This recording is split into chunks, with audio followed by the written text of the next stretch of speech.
حضرت فاطمہ الزہرا کے 3 روزے۔ حضرت حسن و حضرت حسین رضی اللہ عنہ بچپن میں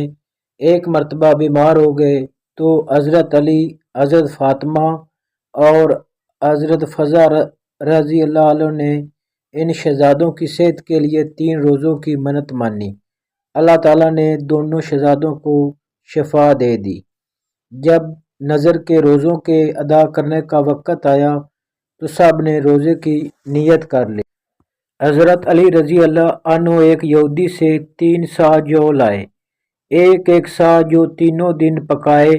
لیکن جب افطار کا وقت آیا وہ تینوں روزہ داروں کے سامنے روٹیاں رکھی گئیں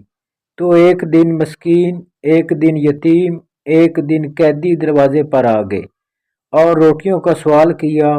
تو تینوں دن سب روٹیاں ان سائلوں کو دے دی گئیں اور صرف پانی سے افطار کر کے اگلا روزہ رکھ لیا گیا۔ حضرت بی بی فاطمہ رضی اللہ کے گھر کی خادمہ تھیں۔ قرآن مجید میں اللہ تعالیٰ نے اپنے محبوب کی پیاری بیٹی کے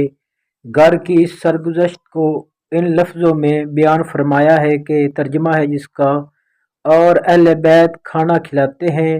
اس کی محبت پر مسکین اور یتیم اور اسیر کو، ان سے کہتے ہیں کہ ہم تمہیں خاص اللہ کے لیے کھانا دیتے ہیں، تم سے کوئی بدلہ یا شکر گزاری نہیں